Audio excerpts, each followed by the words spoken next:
चलो स्क्रीन पर दिख रहा है आपको, है ना, क्या है क्वेश्चन। ठीक है, चलो मैं साइड हो जाता हूँ, है ना। आप पढ़ो।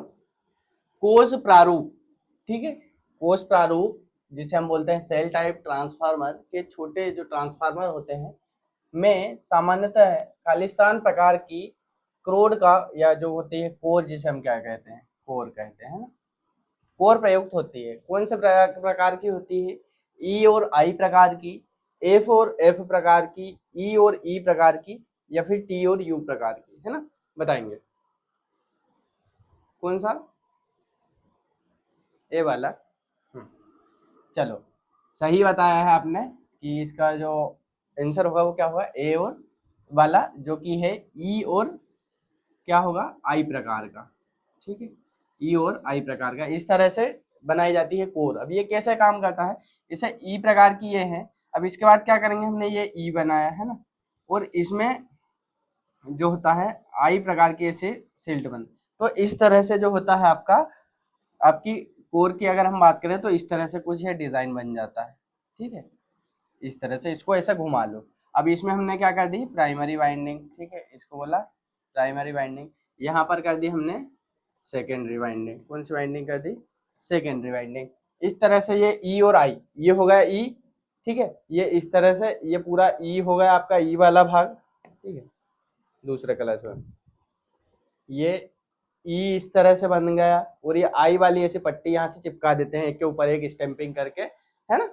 तो इसका सही आंसर क्या हो जाएगा आपका, ई और आई प्रकार की जो सेल टाइप के ट्रांसफार्मर होते हैं हमारे, ठीक है, कौन से प्रकार के, सेल टाइप के जो ट्रांसफार्मर होते हैं उनमें अगर कोर की बात करें तो वो कौन से होंगे, ई और आई प्रकार के होंगे। ठीक है, चलो अगले क्वेश्चन की ओर बढ़ते हैं। आप देख पा रहे हैं अगला क्वेश्चन क्या है आपके डिस्प्ले स्क्रीन पर, जिनको पता है वो साइलेंटली सॉल्व करेंगे, है ना।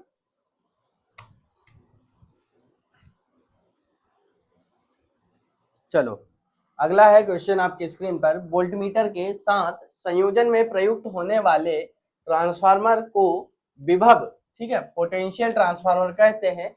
विभव ट्रांसफार्मर के द्वितीयक का मानक निर्धारण जो रेटिंग होती है ना, वो क्या होती है आपको बताना है। 240 वोल्ट, 110 वोल्ट, 415 वोल्ट या 660 वोल्ट। ठीक है, क्या होगी इसका आंसर आप बताएंगे। ठीक है, तो अगर हम इसके मानक की बात करें तो वो कितने होते हैं, 110 वोल्ट। ये क्या करते हैं, एक अनुपात में बताते हैं हम, है ना। जो हमारे ट्रांसफार्मर होते हैं, पोटेंशियल ट्रांसफार्मर होते हैं, क्या होता है उसके सेकेंडरी मानक की अगर बात करें तो 110 वोल्ट होता है ना। अगला क्वेश्चन है, डिस्ट्रीब्यूशन ट्रांसफार्मर के किस भाग में अधिकतम ऊष्मा होती है। ठीक है, डिस्ट्रीब्यूशन जो ट्रांसफार्मर होते हैं आपके, उसके किस भाग में अधिकतम आपकी जो होती है ऊष्मा होती है, आप बताएंगे। ठीक है, ट्रांसफार्मर क्रोड में, कोर में, ट्रांसफार्मर टैंक में, ट्रांसफार्मर ऑयल में, या फिर ब्रीदर में। ठीक है, तो अब यहां समझते हैं, अगर हम ट्रांसफार्मर कोर की बात करें तो आपका ये आंसर सही हो जाएगा, है ना। जो कोर होती है सबसे ज्यादा हीट होती है, गर्म होती है, क्योंकि जैसे आप बाइंडिंग करते हैं, बाइंडिंग में करंट का फ्लो होता है, करंट का फ्लो होता है तो वहां पर क्या होता है, हीट उत्पन्न होती है, ज्यादा करंट होता है। ट्रांसफार्मर टैंक में क्या होता है, आपका ऑयल डला हुआ होता है ना। ट्रांसफार्मर का जो टैंक होता है उसमें क्या होता है, आपका ऑयल डला होता है। ऑयल का काम क्या होता है, ठीक है, ऑयल की अगर हम बात करें, चलिए ऑयल की अगर हम बात करें, ऑयल का काम क्या होता है, ऑयल का जो काम होता है, एक तो क्या करना, ट्रांसफार्मर को क्या करना होता है, ठंडा करना होता है ना। जो हीट होती है गर्म होती है, तो ज्यादातर गर्म होने वाली चीज कौन सी, आपकी कोर है। तो ट्रांसफार्मर ऑयल के दो काम है, एक तो ठंडा करना और दूसरा क्या करना है आपका, इंसुलेशन प्रदान करना। क्या करना, इंसुलेशन प्रदान करना, है ना। मतलब जो आपकी वाइंडिंग होगी उनमें क्या करना, दोनों के बीच में अवरोध उत्पन्न करके रखना। अगला होता है ब्रीदर, इसे क्या बोलते हैं हम, श्वास लेने का काम करता है। क्या करता है आपका ट्रांसफार्मर जो होता है वो क्या करता है, सांस लेने का काम करता है। मतलब जब ऑयल जो होता है आपका, तेल जो होता है वो क्या होता है, गर्म होता है और ठंडा होता है, तो उसका लेवल बढ़ता भी और कम होता है। तो लेवल बढ़ेगा घटेगा, अगर हम पूरे टैंक को पैक कर देंगे तो जो ऑयल का लेवल है वो बढ़ेगा नहीं, बल्कि हमारा ऑयल एक्सपांड होगा तो हमारा टैंक फट जाएगा, ट्रांसफार्मर ब्लास्ट हो जाएगा। तो उसके लिए हम क्या करते हैं, उसमें एक ब्रीदर लगाते हैं जो कि बाहर की नमी को क्या करता है, अंदर प्रवेश नहीं करने देता। क्या करता है, नमी को प्रवेश नहीं करने देता है। ठीक है, चलो अगला क्वेश्चन है, ट्रांसफार्मर ब्रीदर का कार्य है। देखो अभी हम पढ़ रहे थे ब्रीदर के बारे में, अगला क्वेश्चन आ गया आपके पास, है ना, बताएंगे। कुंडली में शीतल वायु देना, टैंक में नमी के बहाव को रोकना, है ना, टैंक में ऑयल के स्तर को नियंत्रित रखना, ट्रांसफार्मर ऑयल और तेल के निस्पंदन को या फिल्ट्रेशन करना, ठीक है, ऑयल को फिल्टर करना, जी नहीं।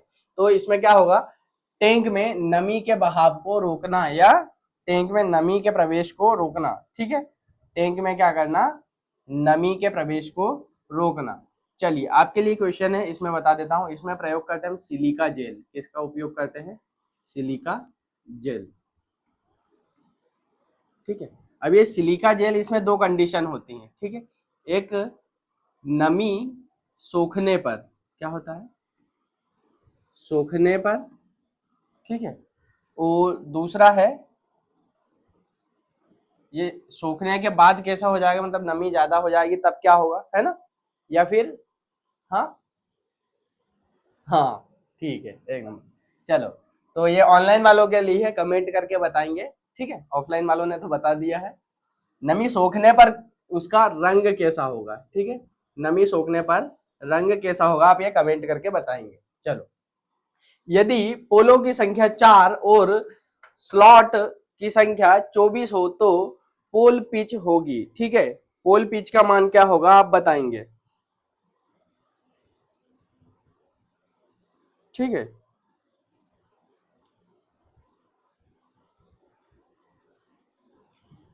पोल पिच का मान क्या होगा, ठीक है, यहां पर आप देख पा रहे हैं पोल पिच का मान क्या होगा, पोल पिच क्या होगी आप बताएंगे, ठीक है। तो इसके लिए आपके पास दी हुई है क्या, एक तो पोल्स की संख्या दी हुई है 4, दूसरा क्या है, स्लॉट की संख्या दी हुई है 4, ठीक है, कितने, 24, सॉरी 24। तो इसको आपको निकालना क्या है, पोल पिच। तो पोल पिच के लिए फॉर्मूला की अगर हम बात करें तो स्लॉट को हम डिवाइड करते हैं किससे, पोल्स से, ठीक है। तो स्लॉट की संख्या आपके पास कितनी है, 24 है, डिवाइडेड बाय 4, ठीक है। पोल्स की संख्या क्या है आपके पास, 4 है, तो इसको डिवाइड करेंगे तो कितना होगा, 6 होगा क्या, ठीक है। तो आपका जो सही आंसर क्या हो जाएगा, बी वाला सही आंसर हो जाएगा, ठीक है। फॉर्मूला भाई मैं डायरेक्ट बता दे रहा हूं, ठीक है, हाँ ठीक है, स्लॉट्स की संख्या को डिवाइड कर देंगे किससे, पोल की संख्या से। चलो अगले क्वेश्चन की ओर बढ़ो।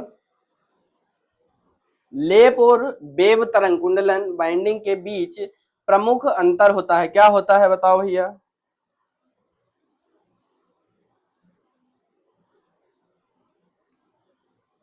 हाँ,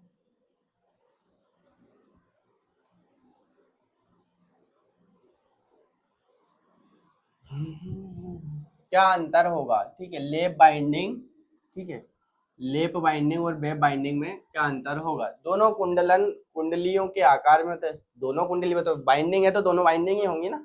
अगला दिक् परिवर्तक कम्यूटेटर के संयोजनों में, हाँ ये हो सकता है। स्लॉट्स में कुंडली लगाने के तरीके में नहीं, स्लॉट जो है उसमें तो देखो, स्लॉट की बात करें तो स्लॉट 3 प्रकार के होते हैं, कितने प्रकार के होते हैं, 3 प्रकार के।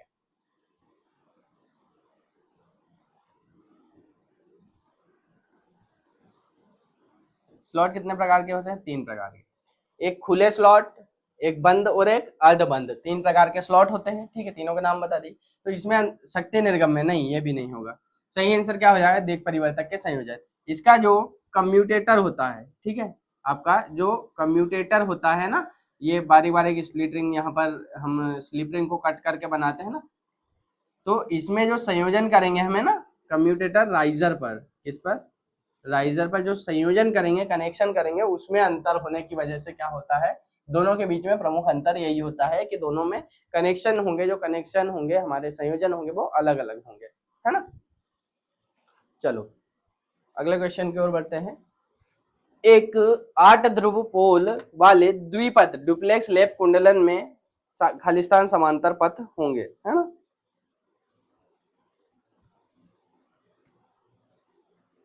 द्विपथ,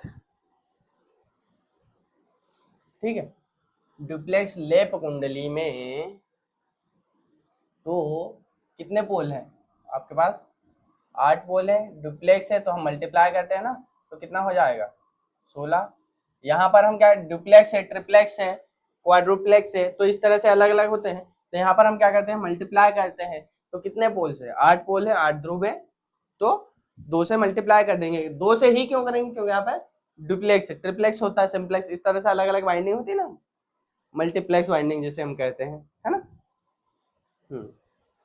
चलो, तो राइट आंसर क्या होगा इसका, 16, है ना, डी वाला राइट आंसर होगा। अगले क्वेश्चन पर बढ़ो। डीसी मोटर का वोल्टेज समीकरण है, ठीक है, ये बेग, चलो इसमें तो आंसर ही दिख रहा है आपको, है ना। बेग ईएमएफ का फॉर्मूला ये बहुत इंपॉर्टेंट है, इससे बहुत सारे क्वेश्चन बनते हैं, न्यूमेरिकल क्वेश्चन आते हैं। यहाँ पर देख पा रहे हैं V equal to EB plus IA into RA, ठीक है। IA आर्मेचर का रेजिस्टेंस है, ये है ना, I आर्मेचर में बहने वाली धारा, RA है ना, तो ये हो जाएगा। चलो अगला क्वेश्चन है, तापमान बढ़ने के साथ कार्बन का प्रतिरोध खालिस्तान है होता है ना, घटता है, बढ़ता है, अपरिवर्तित रहता है, कभी बढ़ता है कभी घटता है, ठीक है।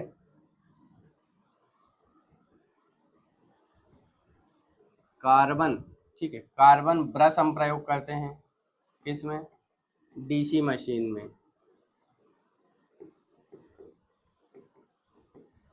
है ना, डीसी मशीन में कार्बन ब्रश का प्रयोग करते हैं। क्यों, अगर हम इसकी बात करें, जो तापमान होता है, तापमान बढ़ने के साथ कार्बन का प्रतिरोध क्या होता है, घटता है। देखो यहाँ पर तापमान अगर टेम्परेचर बढ़ेगा, ठीक है, तो यहाँ पर रेजिस्टेंस क्या होगा, कम होगा। ये क्या होता है, उल्टा होता है ना, विपरीत होता है। अगर तापमान बढ़ेगा तो रेजिस्टेंस क्या होगा, कम होगा। और यहीं पर अगर तापमान घटेगा तो यहाँ पर जो रेजिस्टेंस है वो क्या होगा, आपका बढ़ेगा, ठीक है। ये टर्म आप याद रखना। पहली टर्म क्या है, तापमान, जो टेम्परेचर होगा वो बढ़ेगा तो रेजिस्टेंस घटेगा। और दूसरी टर्म है आपके पास क्या है, कि जो आपका तापमान है वो क्या होगा, घटेगा तो रेजिस्टेंस बढ़ेगा। इनवर्सली प्रोपोर्शनल होता है ये, है ना। चलो अगला है, खालिस्तान प्रकार की वॉशिंग मशीन में कपड़ों को धोने के लिए खुद ड्रम घूमता है। विक्षोभ प्रकार की, टर्बुलेंस सेट वाली, कंपायमान, पल्सेटर चक्रिका मतलब पल्सेटर डिस्क वाली, या फिर टम्बलर वाली, या विडोलक एजिएटर वाली, ठीक है। क्या होगा इसका राइट आंसर, आप बताएंगे। वॉशिंग मशीन देखिए ना, कपड़े धुलने वाली मशीन, हाँ, कपड़े धुलने वाली मशीन भाई साहब।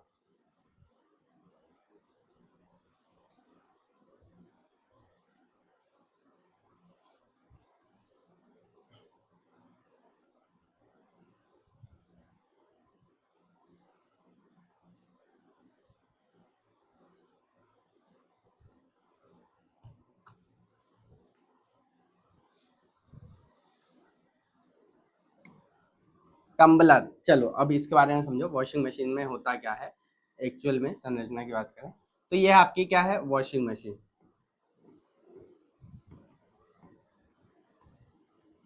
ठीक है। ये क्या है, वॉशिंग मशीन है। अब वॉशिंग मशीन दो प्रकार की होती है ना, एक तो फुल्ली ऑटोमेटिक होती है, सेमी ऑटोमेटिक होती है। तो ये वाली हम इसमें दो चीजें बनाई है हमने, अलग अलग किया है। तो दो टब होंगे इसमें, ठीक है। तो ये हम नामकरण कर देते हैं, पहला और ये दूसरा। तो पहले अगर टब की बात करें तो ये क्या होगा, आपका वॉश टब होगा, है ना, या फिर वॉश ड्रम भी बोल सकते हैं हम। तो इसमें क्या होगा, आपके कपड़े सिर्फ धुलेंगे, ठीक है। इसी में आप डिटर्जेंट डालते हैं, इसी के अंदर पानी डालेंगे, है ना, दोनों चीज इसमें डाल दी आपने। अब क्या होगा, आप यहाँ पर टाइमर सेट कर देते हैं, ठीक है। 5 मिनट, 10 मिनट, 16 मिनट, 40 मिनट, 1 घंटे, जितना भी आपका टाइमर, आपकी मशीन के हिसाब से अलग अलग कंपनियां अलग अलग टाइमर देती है। तो टाइमर आपने जैसे 25 मिनट का सेट कर दिया कि 25 मिनट तक ये घूमेगा। अब इसमें एक व्यवस्था ये होती है कि थोड़ी देर के लिए भिगोने के लिए आपने छोड़ दिया, कि थोड़ी देर कपड़े भीगे रहे, फिर उसके बाद धुलना चालू हो, तो वो भी टाइमर में होता है। तो ये वॉश टब में आप डाल देते हैं, ठीक है। ये क्या होता है आपका वॉश टब, इसमें डाल दिया, कपड़े धुलेंगे। इसमें क्या होता है, ये एक ड्रम होता है, इसमें इससे एक मोटर अटैच होती है बेल्ट से, तो इसको वॉश मोटर बोलेंगे, ठीक है। ये मोटर जो होगी वो वॉश मोटर कहलाएगी, ठीक है। ये कपड़े धुल गए, आप क्या करेंगे, आप इनको उठा के इसमें डालोगे, कपड़ों को उठाकर क्या करोगे, टब दो में डालोगे। इसको क्या बोलोगे आप, ड्रायर बोलेंगे, ठीक है। अब ड्रायर ये नहीं है कि इसके अंदर हीटर लगा हुआ है, हेयर ड्रायर आता है, हेयर ड्रायर में हीटर लगा हुआ होता है, हाँ, ठीक है। तो इसमें ड्रायर का मतलब सुखाने वाला, ठीक है, ड्रायर का मतलब क्या होगा, सुखाने वाला, ठीक है। तो सुखाता कैसे है भैया, ये सुखाता ऐसे है ये कि इसमें कपड़े डाले आपने, पहले तो आप कपड़े आपने डिटर्जेंट वाले होंगे सारे, है ना, तो डिटर्जेंट वाले होंगे तो उनमें वापस से इसमें डालोगे, इसमें भी पानी आता है, ठीक है, ये वाला जो टब होता है यहाँ पर भी क्या आता है, यहाँ पर भी पानी आता है, ठीक है। तो पानी आएगा तो पहले तो वो पानी डालेगा, ये इसमें स्पिन मोटर लगी होती है, ठीक है, ये ड्रायर में भी एक मोटर लगी हुई होती है, एक वॉश टब है, स्पिन टब, तो ये स्पिन टब है, इसमें भी एक मोटर लगी होगी, ड्रम कपड़े डालेंगे तो आप, है ना, तो ये जो मोटर होगी ये भी घूमेगी, ये क्या करता है, ये एक जगह पर घूमती है, ये वाला जो है आपका भाग, ये वाली मोटर है वॉश टब वाली, एक जगह घूमती, ये वाली इस तरह से घूमती है, मतलब इधर उधर होती है ना, मतलब चारों दिशाओं में इस तरह से घूमती है ना, ताकि कपड़े बिल्कुल सूख जाए, हम ऐसे कपड़े इस तरह से निचोते हैं ना, इस तरह से करें तो ये क्या करती है, ऐसे कपड़े तो झटके लगते हैं तो कपड़े ऑटोमेटिक क्या होता है, उनका पानी निकल जाता है, निकल जाता है ना। तो दूसरा क्या होगा आपका, ड्रायर, ठीक है। तो इस तरह से वॉशिंग मशीन आपकी काम करती है। तो यहाँ पर क्या पूछा है, खुद सुखाने का काम करता है, तो वो क्या होता है, टम्बलर टाइप की मशीन। अब इसमें भी अलग अलग टाइप की मशीनें होती है ना, तो हमने ये सेमी ऑटोमेटिक की बात की, किसकी बात की, सेमी ऑटो, ठीक है, और दूसरी क्या होती है, ऑटोमेटिक। ऑटोमेटिक में क्या होता है, ऑटोमेटिक मशीन जो होती है उसमें सिर्फ एक ही टब होता है, ठीक है। अब ये तो अलग, कुछ में यहाँ से ऐसा ड्रम होता है, कुछ में ऊपर से ही होता है, तो इसमें क्या करेंगे आप, कपड़े डाल देंगे, उसी में डिटर्जेंट ऑटोमेटिक ले लेगा, आप जितना सेट करेंगे कितना डिटर्जेंट डालना है ना, और पानी भी उसी के हिसाब ले लेगा कि कितना डिटर्जेंट डाला है, कितने कपड़े डाले हैं, एक शर्ट, दो शर्ट, पैंट, कितना जो भी डाला है आपने, वहां पर सेट करने का ऑप्शन आता है, डिस्प्ले होती है, टाइमर सेट होता है, वो ऑटोमेटिक कपड़े धुल देगा, सुखा देगा और ऑटोमेटिक वॉशिंग मशीन को बंद कर देगा, ठीक है। तो ये व्यवस्था होती है आपकी, ये किस में होता है, ऑटोमेटिक मशीन में। उसके बाद आपको क्या करना है, सुखा भी देगा, पर सुखा देगा इसका मतलब ये नहीं कि कपड़े सूख गए तो आप निकालो और एकदम पहन लो और जाओ, ठीक है, उनको आपको हवा में डालना पड़ेगा, धूप में सुखाने के लिए थोड़ा बहुत। वो सिर्फ क्या करता है, पानी को बिल्कुल निकाल देता है ना, मतलब पानी निकाल देता है उसका, ठीक है। चलो अगले क्वेश्चन की ओर बढ़ते हैं। निम्नलिखित में से किसके कारण स्टील को चुंबकित करना कठिन होता है, उच्च घनत्व के कारण, उच्च धारणशीलता के कारण, रिटेंटिविटी के कारण, या फिर निम्न पारगम्यता परमेबिलिटी के कारण, या फिर क्या होगा, उच्च पारगम्यता हाई परमेबिलिटी के कारण। तो इसका होगा लो परमिएबिलिटी, ठीक है, क्या होगा, लो परमिएबिलिटी, जिसे हम बोलते हैं पारगम्यता के कारण, है ना। क्वेश्चन हमें जल्दी जल्दी सॉल्व करना, मैं सिर्फ आंसर बता रहा हूं, है ना इनके। चलो, किसी पदार्थ मैटर को चुंबकित की चुंबकीय पारगम्यता का अर्थ है, ठीक है, चुंबकीय पारगम्यता का अर्थ क्या होता है, ठीक है, चुंबकीय पारगम्यता बल की चुंबकीय रेखाओं के लिए सामग्री की चालकता, स्थायी चुंबक की प्रबलता, विद्युत चुंबक की प्रबलता, या उत्तेजक क्षेत्र को हटा देने पर लोहे में बचा चुंबक, इसको तो बोलते हैं अवशिष्ट चुंबक, है ना। तो इसमें क्या होगा, चालकता सामग्री, जैसे हमारा प्रतिरोध होता है ना, रेजिस्टेंस होता है, उसमें क्या होता है, आपका जो रेजिस्टेंस होता है वो चालक तार में, किसी भी चालक तार में होगा रेजिस्टेंस, तो है ना, तो उसमें हम क्या, चालकता क्या होती है कि विद्युत धारा का प्रवाह हो सके, तो इसीलिए किसी पदार्थ की हम पारगम्यता, चुंबकीय जो पदार्थ है उसमें चुंबकीय जितना कितना ज्यादा हो सकता है वो किस पर निर्भर करेगा, बल की चुंबकीय, मतलब ज्यादा से ज्यादा चुंबकीय बल रेखा वहां पर हो, है ना, चालकता, चुंबकीय क्षेत्र में हम क्या बोलेंगे, बल रेखाएं जितनी ज्यादा होंगी उतनी उसकी चालकता अच्छी होगी, इस तरह से, है ना। चलो, दिष्टकारी रेक्टिफायर का मूल कार्य क्या होता है, एसी वोल्टेज की आवृत्ति बदलना, ठीक है, डीसी को एसी में बदलना, डीसी वोल्टेज का स्तर बढ़ाना, एसी को डीसी में बदलना, ठीक है, डीसी को एसी लिखा है, तो इसका सही क्या होगा, एसी को डीसी में बदलने का कार्य कौन करता है, ये एक प्रकार का कन्वर्टर होता है, क्या होता है आपका, कन्वर्टर होता है, जिसे आप बोलते हैं परिवर्तक, क्या कहते हैं, परिवर्तक कहते हैं, है ना। चलो अगला है अंतर्वर्तक, इन्वर्टर। परिपथ का प्रयोग खालिस्तान में बदलने के लिए होता है, उच्च आवृत्ति को निम्न आवृत्ति में, डीसी वोल्टेज को एसी वोल्टेज में, एसी वोल्टेज को डीसी वोल्टेज में, निम्न आवृत्ति को उच्च आवृत्ति में। देखो अभी हमने बात की रेक्टिफायर की, रेक्टिफायर भी एक प्रकार का क्या, एक कन्वर्टर है, इन्वर्टर भी क्या है, एक प्रकार का कन्वर्टर है, पर ठीक है, पर इन्वर्टर हमारा क्या करता है वह बताएंगे।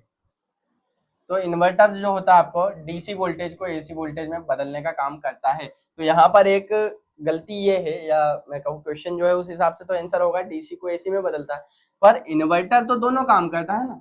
इन्वर्टर तो एसी को डीसी में भी बदलता है, ठीक है। जो बैटरी होती है आपकी उसमें स्टोर करने का काम करता है ना, और यहीं पर जो आपकी एसी को डीसी में बदल दिया, फिर क्या करेगा, डीसी को एसी में बदलेगा, जब सप्लाई चली जाएगी तब एसी में बदलेगा, है ना। तो बट अभी हमसे पूछा गया इन्वर्टर का मुख्य काम क्या होता है, तो वो डीसी वोल्टेज से हम एसी वोल्टेज में लेने का काम करते हैं, ठीक है। चलो, ट्रांसफार्मर का प्रयोग खालिस्तान को स्थानांतरित करने के लिए किया जाता है, वोल्टेज और धारा को स्थानांतरित करने के लिए, धारा को, आवृत्ति को। तो कोई भी ट्रांसफार्मर जो होता है उसमें फ्रीक्वेंसी को हम नहीं बदल सकते, है ना। जो फ्रीक्वेंसी होती है, आवृत्ति होती है, उसको नहीं बदल सकते। हम सिर्फ क्या कर सकते हैं, धारा और वोल्टेज जो होता है आपको उसका हम परिवर्तन कर सकते हैं, फ्रीक्वेंसी को नहीं कर सकते। तो इसमें दोनों ऑप्शन है, वोल्टेज भी है, धारा भी है, पर एक लगा देंगे तो दूसरा छूट जाएगा, इसलिए हमारे पास ऑप्शन नंबर डी है, दोनों को, है ना। आवृत्ति को हम नहीं बदल सकते, फ्रीक्वेंसी अगर आपने फ्रीक्वेंसी आपके पास 50 हर्ट्ज की है तो सेकेंडरी साइड भी आपको 50 हर्ट्ज ही मिलेगी, ठीक है। यहाँ पर हाँ ये हो सकता है कि आपने इधर 240 वोल्ट दिया, ठीक है, और इधर आपको 24 वोल्ट चाहिए, स्टेप डाउन ट्रांसफार्मर होगा तो, है ना। या फिर ऐसा हो सकता है कि 11 केवी की सप्लाई है, आपको चाहिए 240 वोल्ट। ये अलग अलग प्रकार के ट्रांसफार्मर लगाकर, step up step down transformer लगाकर आप इसका उपयोग कर सकते हैं, है ना। चलो, ट्रांसफार्मर में गुंजन, हमिंग का मुख्य कारण क्या होता है, चुंबकीय जो ट्रांसफार्मर का होता है विटापन, लेमिनेशन, है ना, विपाटन सॉरी, चुंबकीय विरूपण, मैग्नेट्रैक्शन, ट्रांसफार्मर का तेल, टैंक की दीवार, क्या होगा हमिंग का कारण।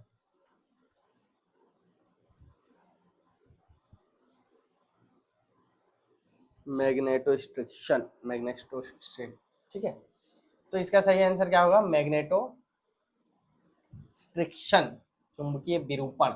ट्रांसफार्मर का लेमिनेशन, लेमिनेशन से कोई फर्क नहीं पड़ता, तेल ठंडा करने का काम करता है, ब्रीदर, टैंक की दीवार, नहीं ये भी नहीं होगा। सही आंसर क्या होगा, चुंबकीय विरूपण, ठीक है। चलो अगले क्वेश्चन की ओर बढ़ते हैं। बताएंगे, ट्रांसफार्मर खालिस्तान चलते हैं एकल शक्ति गुणक पावर फैक्टर पर, स्वयं की शक्ति पर, या फिर निश्चित मान के शक्ति गुणक पावर फैक्टर पर, या लोड शक्ति गुणक पर आधारित पावर फैक्टर पर, ठीक।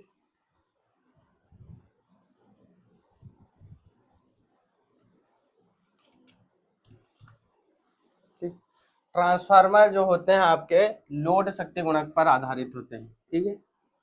जो आपका लोड का पावर फैक्टर होगा, पीएफ होगा, कितना होगा, उसी पर क्या होगा आपका जो आपका ट्रांसफार्मर होगा वह भी काम करेगा, ठीक है।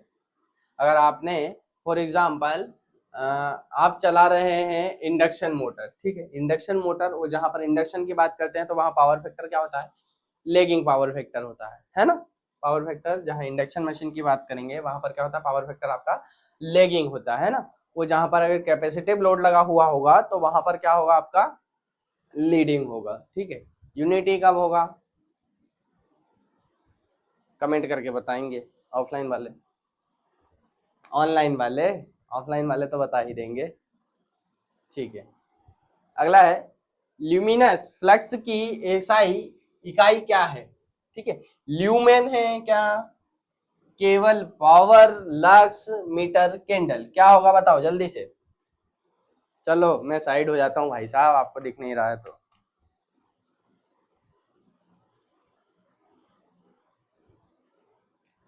अरे मात्रक, छोटे छोटे से तो मात्रक हैं।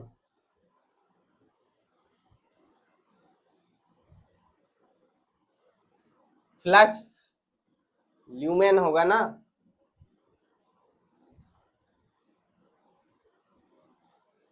दीप्ति, ल्यूमिनस फ्लक्स की इकाई, ठीक है, ल्यूमेन होगा। चलो,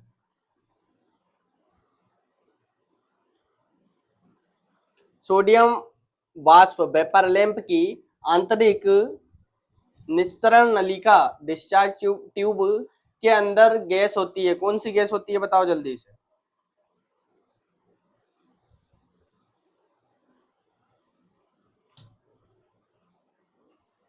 कौन सी गैस होती है वेपर लैंप के अंदर? तो वेपर लैंप के अंदर होती है नियॉन गैस। कौन सी होती है? Neon gas. अगला है, लास्ट है क्या?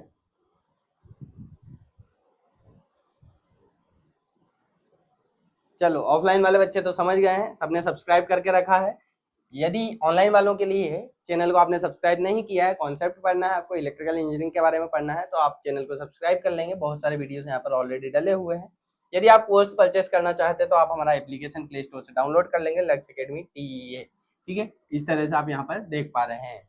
चलिए, आप इलेक्ट्रीशियन MCQ टेस्ट सीरीज जो होती है वो परचेस कर सकते हैं पेड सेक्शन में। यहाँ पर फीस जो आपको दिखाई जा रही है 399 रुपीज ओनली है। अगर किसी प्रकार का कोई डाउट है तो आप यहाँ पर इस नंबर पर संपर्क कर सकते हैं 6264940991। ठीक है, मिलते हैं अगले सेशन में। वीडियो अच्छा लगा होगा तो वीडियो को लाइक करेंगे, चैनल को पहली बार विजिट कर रहे हैं तो चैनल को सब्सक्राइब करेंगे। Thanks for watching.